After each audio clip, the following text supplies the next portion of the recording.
Hey everybody, I'm Tim Miller. And I'm Cam Caskey, and there's a lot of people on social media right now who think that the Rapture is happening tomorrow. That's right, folks. This is our Rapture special for FY Pod. Really?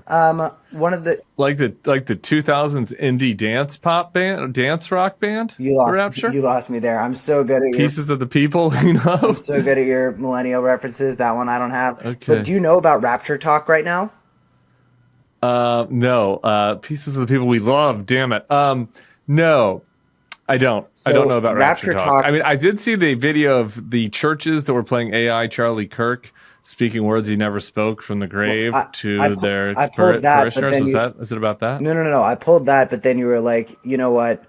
I don't want to do a Charlie this Monday, so I said, okay, I'll do AI Charlie Kirk on our separate channel that you all ought to go subscribe to right now, where we do stuff like that. No. Okay. This is Thanks for totally different. responding to my wishes. This is Rapture TikTok. Basically, there's a trend that's been going on where evangelical Christians think that the rapture again is happening tomorrow, as in like Tuesday. September 23rd. Yeah. It's Tuesday. There's this thing that happens in Israel where like a bunch of people come together and blow horns every year. And there was some guy who had a prophet. I'm going to give you some context, but first I want you to get a look at what's happening on TikTok. You can Google this. This isn't some niche little corner of TikTok. This is a widespread thing right now. We are facing what could very well be the rapture. Let's take a look. Hey guys, all right. What did I do today to prepare my home for the people that are left behind? Let me show you. I got these at the Dollar Tree. I just wrote these on here, like little notes. I also bookmarked. Every time I see Jesus Loves You, I think about Simon and Garfunkel. Jesus loves you know that song. Are you too young for that? In 2000s And indie here's rock, to you, not Mrs. corny Robinson. boomer. Yeah, I know that song. Yeah. Okay. Jesus loves you more than you should know. Yeah, there Oh, you God. go. Yeah, Well, there you so go. so people are like posting their like rapture prep videos, and I was trying to figure out what the fuck was going on because I had multiple friends texting me like, "Are you seeing all these people TikToking about the rapture?" And I said, "No, but I kind of want to know what's up."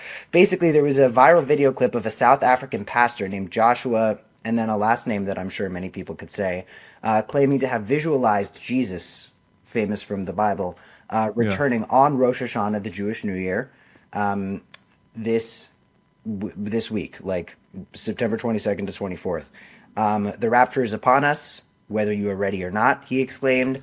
God took me to see the future, and there in heaven, in the throne room, I see Jesus sitting. The type of stuff you normally hear, but I guess this guy just went the right type of viral and had the right sort of moment in a way that just made people post stuff like this, for example.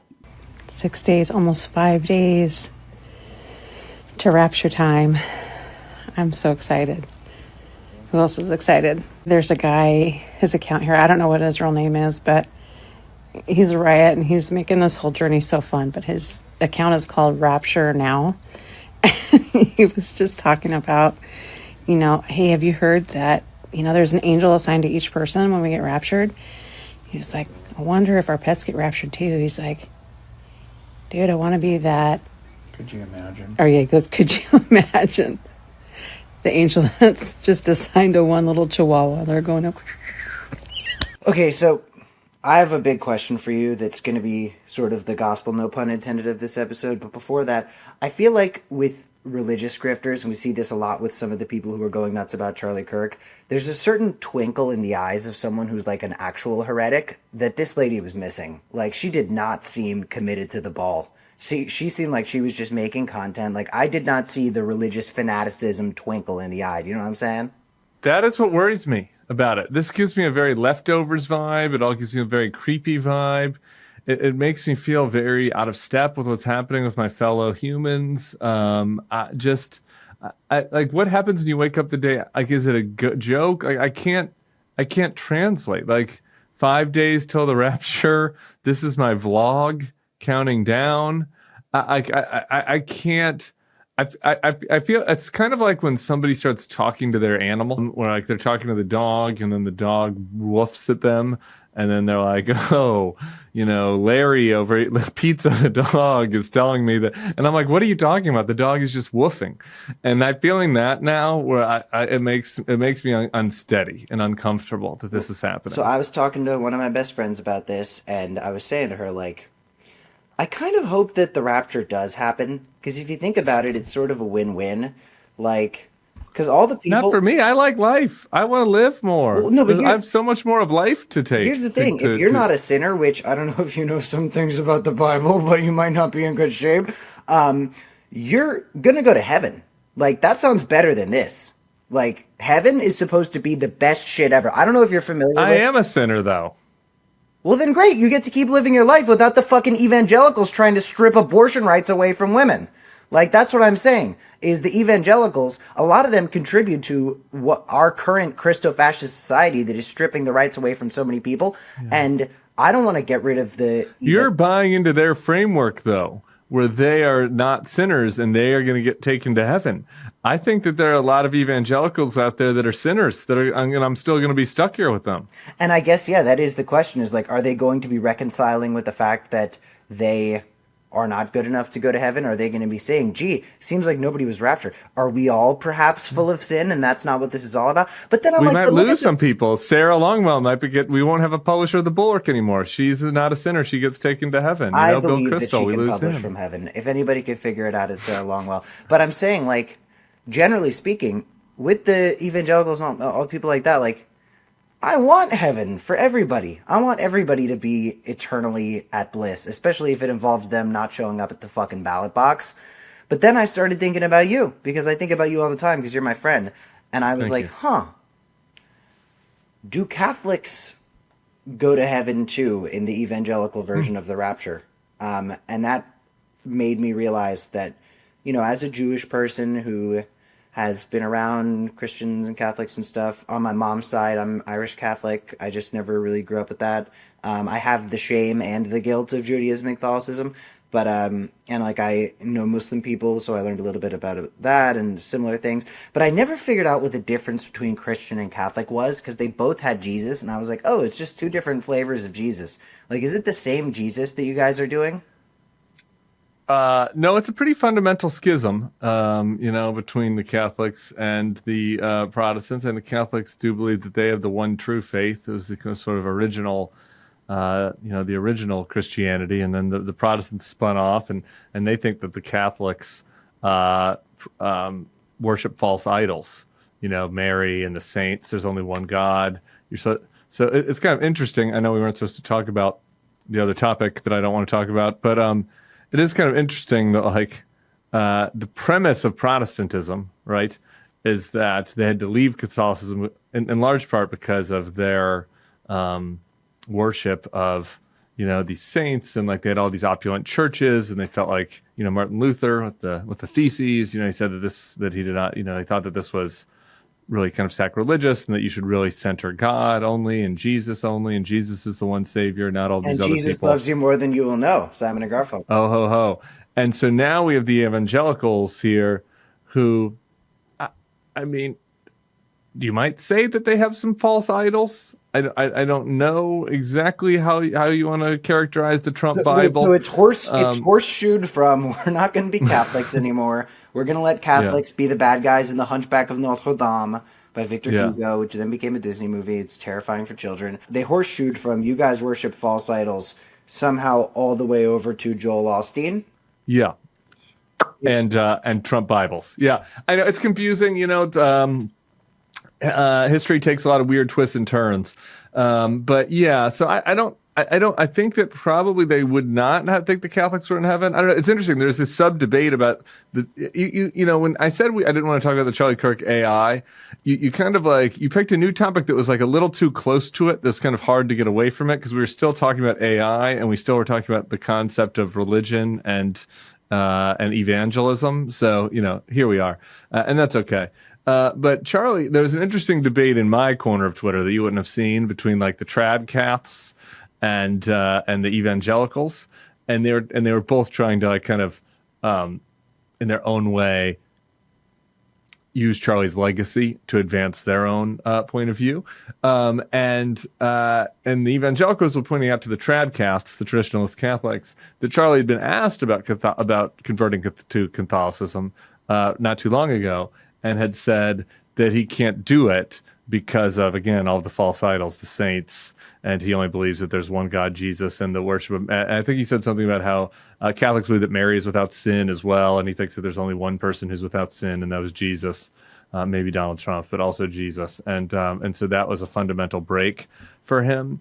So I think that probably not. Long story short, I think the Catholics aren't going to heaven in the rapture. Sorry, what were you saying? The Matt Walsh guys and all these like fucking Jack Posobiec guys, the ones who are all, blowing up Grindr the day that everyone was at Charlie's funeral, they always say Christ is king.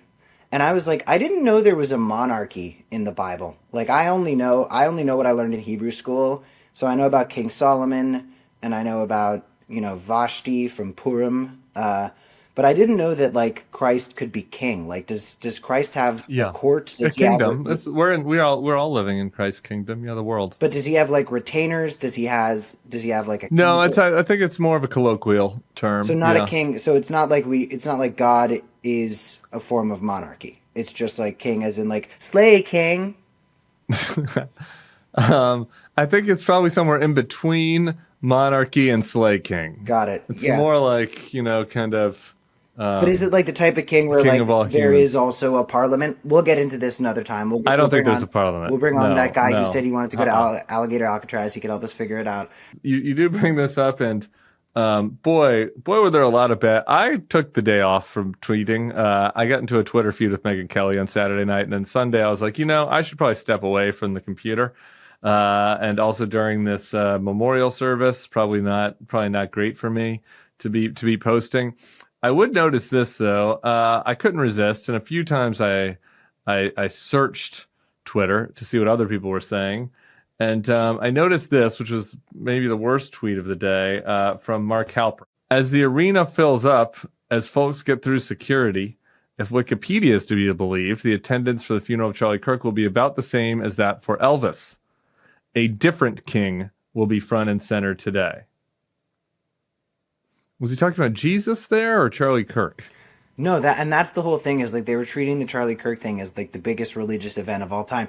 And it brings to mind another Abrahamic religion that got caught up in the Charlie Kirk who can grift hardest about this guy wars, which was the Israel stuff, where you had Netanyahu coming out and being like, oh my God, this guy was like a son to me, love him, brave fighter for the state of Israel. But then if you look at Charlie in his later, much closer to the end of his life, he was being a bit more critical. So Tucker and Candace came out, and Tucker and Candace started being like, isn't it convenient that right around when Charlie started saying some critical things about Israel, he magically died. So you have Tucker and Candace spreading anti-Semitic conspiracy theories, saying that it was because Charlie was too critical of Israel, and perhaps this was all some sort of setup. But then you had Bibi being like, oh my God, Benjamin Netanyahu, you gotta hand it to him, and I don't say that very often. He did a way better job at pretending to give a shit about Charlie Kirk than Trump did. Like, every interview where they're asking Trump about Charlie, Trump's like, yeah, we had a funeral, we were there, we felt things and shit like that. I don't know. Did you hear about our ballroom and tariffs? Netanyahu was like, dude, that's my boy, I'm gonna miss him forever. So it seems as though I wonder what different sects of Islam are fighting about Charlie. Sects. SECT. It does feel like we're kind of dipping into a Shia Sunni type situation in our secular political life in America, and in a way that I find concerning. Yeah, I really hope things don't end up exactly like that, because as someone who has learned a thing or two about the Middle East, that's not my personal vision for the United States of America. But we did see a new vision for the United States of America at Charlie Kirk's funeral, and with the opportunity we have to talk about that, I want to talk about our sponsor and then show Tim alpha male training camp videos. Yeah, if you had to be on social media on Sunday, one thing that you could have done to make that a more appealing experience is try out some things from our new sponsor, Cornbread Hemp. Whoever wrote this ad for me, I assume it's not Cornbread Hemp, whose product A+. We'll get to that in a second. But they wrote this: I'm not as young as I once was. Fuck you, a script writer. Who wrote this? I'm young. I'm youthful. I'm young at heart. I'm young at spirit. I'm wearing this teal T-shirt. Anyway, but even though I'm an old fuck, I still care a lot about maintaining my physical and mental wellness. Cornbread Hemp CBD gummies are a huge part of that wellness plan. Cornbread Hemp CBD gummies are made to help you feel better, whether it's stress, discomfort, or just needing a little relaxation. And nothing says relaxing like relaxing legally. You hear that, Tom Homan? Legally, no problems here. No bribes taken here. Citizen of the United States. These gummies are federally legal, and they're just what I need to kick back when I'm sick of contemplating the state of the world. With Cornbread Hemp, they only use the best part of the hemp plant, the flower, for the purest and most potent CBD. And all products are third-party lab tested and USDA organic to ensure safety and purity. You want that pure shit. You don't want the cut-up CBD. I mean, this is our religion episode. We want to keep it as pure as we can. Yeah, I was thinking about a different context, but great point. Right now, FY Pod listeners can save 30% off their first order. Just head to cornbreadhemp.com/FYPod. It's a great website name. And use code FYPod at checkout. That's cornbreadhemp.com/FYPod and use code FYPod at checkout. Wasn't Cornbread one of like Biden's friends that he was like? Yeah. Corn pop. No, that was pork chop. Corn pop. Corn pop. I don't remember the Corn context pop. of that What did I at say? all. Pork chop? Corn pop. So Corn pop was fucking real, by the way. Joe Biden had some other issues, but corn pop was Corn real. pop was the original Big Balls. Everybody, I know what's on the top of all of your minds as we transition into the next segment of this episode. Something that I've wanted to explore the entire time we've been doing this show. Something I've seen in action, but we've never really litigated in ideology. And that is the burning question at the top of everybody's minds. Is Tim Miller an alpha male, or is he a sigma male? Now, we're going to get into the difference between those two things because I think that the alpha male culture has been a very pervasive and dangerous thing in modern masculinity, but it's also given us some TikToks that I think you ought to check out right now. 5 signs you are an alpha male. What sets true leaders apart? Alpha males radiate confidence and strength. I think you radiate confidence and strength. So far, 1 for 1. 5 undeniable signs that you embody this powerful mentality. 1. Unshakable confidence. You walk into a room and own it. I feel like you That's do not that. really me. You do? I think you do. I don't know. I do it. My confidence can be shaken. I would just say, for sure. Number one, and number two, I walk into a room and I'm kind of like the person that you want to like hang out with in the corner that's shit talking the alpha male. I feel like. And so I don't know what kind of male that makes me. So We'll get I don't know. I'm not sure I self-identify with number one. Let's keep going. Doubt has no place in your mind. 2. Decisive leadership. You make choices boldly, inspiring others to follow your lead. 3. Emotional control. You stay calm under pressure. Definitely not me. Meeting challenges with ease. 4. Authentic integrity. Okay. You stand by your values no matter the cost. 5. Relentless drive. You pursue your goals with unmatched intensity. Ready to embrace your inner alpha? I think you're an alpha. Okay, thank you. I would say I fit probably 3 of the 5 categories. I'm definitely not a beta because only a beta would watch that fucking video and be like, yeah, I want to follow you. I want to follow you, tough man, with your bald head, doing your James Bond outfit, pretending like you never have any self-doubt. You have self-doubt, bro. Whoever did that, whoever wrote that script, whatever AI wrote that script, you have whoever, was the little nerd in Silicon Valley that designed the AI that said that script. You have self-doubt. We all have self-doubt, man. The only way to achieve growth in life is to look at yourself, to look at your doubt, to sit with your doubt, to challenge yourself, I've been like right that's about real. everything the whole time, so I can't relate. But listen, people think that there's alpha males and there's beta males, and for a very long time, that was the conversation. Are you an alpha or are you a beta? It's very comparable, not the same thing, but it's very comparable to type A and type B. Are you the guy calling the shots or are you the guy following? Are you the leader or the follower, you know? When I was talking to people about gun control, some dude came up to me and said, okay, there's a couple kinds of people. You got the sheep, you got the wolves who are hunting the sheep, and then you got the sheep dogs like me who are protecting the sheep from the wolves. You understand what I'm saying? And I was 17, and this is on camera somewhere. I was like, so you just said to me there are 3 types of people and listed 3 animals. And I was so confused by him because I was like, I feel like there's more types of people than this. I think that this is, but recently in the past couple years, the Sigma male has emerged. And the Sigma is not your traditional boisterous, audacious alpha male who's flagrantly calling the shots as everybody follows. The Sigma's a more complex being. Yeah. And I found a video that is not only Joe Rogan, it is AI Joe Rogan. It's an AI video of not Joe Rogan. And how could I not make you watch? Society is pretty fucked, I think. In my eyes, this is why alphas should never mess with sigmas. You see, alphas, they're loud, dominant, the center Small of attention. dicks. Or they thrive on control and recognition. But a sigma, they're quiet, calculating, and completely independent. They don't play by anyone else's rules because they make their own. While an alpha is busy showing off their strength, a sigma, they're mastering the game in the Dude, that's so you. No pack, no need for validation, just pure strategic moves. And here's the kicker. Sigmas don't seek power, but when they want it, they take it effortlessly. So always remember before messing with a Sigma, it's a game you don't even know you've already lost. I think that anyone who consumes that video and is looking to it for advice or wisdom, like probably has some deep internal issues that they need to deal with, and almost certainly has a micro penis. Like, I don't know. I can't imagine anyone with a big dick just verbalizing that they're a Sigma male. I feel like they're overcompensating, and it's the only thing I feel pretty strongly about this. Maybe there's one exception to prove every rule, but I think for the most part, this is people with micro penises overcompensating. I think you and I have one very unspoken thing in common that's not unspoken for any other reason than we've never needed to put words to it, but here we are in a circumstance where we can.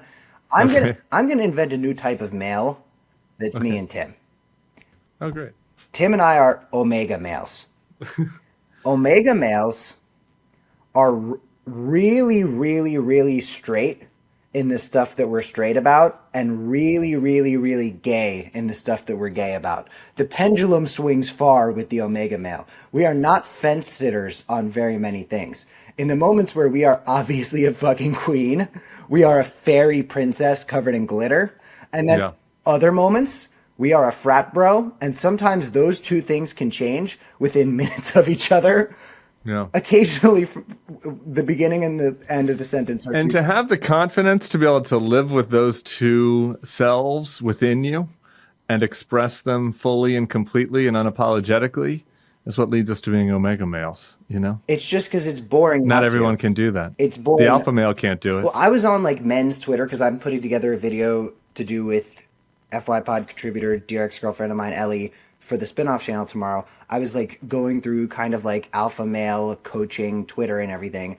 And there would be these tweets over and over again where they would start to have the right idea about something, but then just completely fucking flop in the last, while they're finally driving the point in. And one of them was, they say that women don't like bad boys. Women actually do like bad boys. They like guys who are confident, play by their own rules, march to the beat of their own drum, and are unafraid of their masculinity. And I'm like, yeah, but the thing is, your idea of masculinity is a very rigid and narrow thing that the more you try to get guys to adhere to this version of masculinity, the more insecure they are going to be, thus less confident, thus less appealing to women, because there's no better way to look like fucking effete than to try and look more masculine than you actually are. Like, there's, like, you know, like the gay... Also, there's nothing more masculine. Let me just tell you this, Mr. Alpha Male Man, about, you know, being comfortable in your masculinity. There's nothing more masculine than being... There's nothing more masculine nor more straight than being able to non-sexually cuddle with your gay male friend. And if you cannot do that, Why are you afraid that of is it, bro? Like, why are you afraid of it? what are you afraid of? You're afraid you're going to enjoy it? You're afraid you're going to be perceived a gay? certain way? The straightest You're gonna fucking get groomed? dudes, the straightest dudes I've ever met are the guys who slap the other guys on the basketball court's asses the hardest because they're showing them some love, and that's how they compete. But What a show. With the time, we have 4 minutes left. we have more? I said to you, you said something nice to me earlier, and I said, wait until I'm done showing you the videos I want to show you today. I've got 2 more quickies. I found something called the Modern Day Night Project. Night with a K. Men pay $18,000 for this, like, 70-something hour training that's just them getting negged by daddies. I'm not even kidding. Let's take a look. What happens when we have to go fight another war? What happens when your wife or your kid needs you? So you don't have the physical or mental capability to help them. You are a liability to your families. Do you want to be a liability? No, instructor. Do you want to be a liability? No, instructor. Then put out. Do something. Show up. Put the sledgehammer out. Life is hard. Being a husband's hard. Being a father's hard. It's okay. Hard.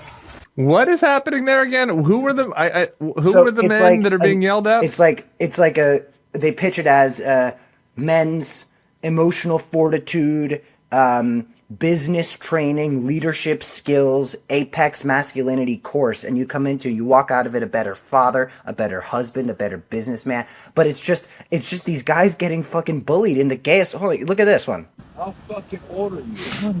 You got something to prove? Do you have something to prove? Right.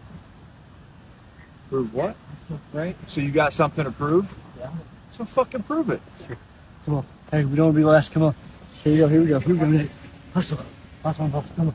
Hustle. Hustle. Hustle. Hustle. Just speed. Don't stop till you get speed. Don't be last. Don't be last. Don't be last. Come on. Come on. Don't be last. Don't be last. I'm getting uncomfortable. Come on. Come on. Come on. Come on. Come on. Okay, there's more, but I gotta that's $18,000. Guys, just look. The world is tough and it's complex out there, you know? And if you need to be yelled at by a person on the beach in kind of a homoerotic way to help you with your confidence and navigating a confusing world, We'll find you somebody who will do it for free. I promise. I'm not going to tell you what I don't it's know. called. That's one way to put it. I was going to say, I don't know. I feel like this would have more effect if the yeller, you know, if the alpha, if the coach was not like doing LARPing tough guy stuff. Like I want a drag queen yelling at him. You know, Well, I feel like put if you need to be yelled at by somebody, get like, you know, a hairdresser, like a real gay, to start like calling you names and challenging your manhood, and maybe I think that might help a little more. Everybody, if you're a sinner, enjoy Joe Biden's friend Cornbread's gummies. I look forward to seeing you on the other side of the Rapture. And I will see you at the Rapture, October 10th in Washington, D.C. They're playing at the 930 Club. The night before we go live in New York City, October 11th, and 2 nights after we're live in D.C., October 8th. Go to the Bulwark.com/events to get your tickets. And who knows, maybe we'll bring Cam on stage and discuss Omega males with you. Yeah, and also follow the Omega male model because it's great and you never think about it and it's fun. Slay, queen, pop off, slay, cunt, eat, mother. It's Cam and Tim. Goodbye.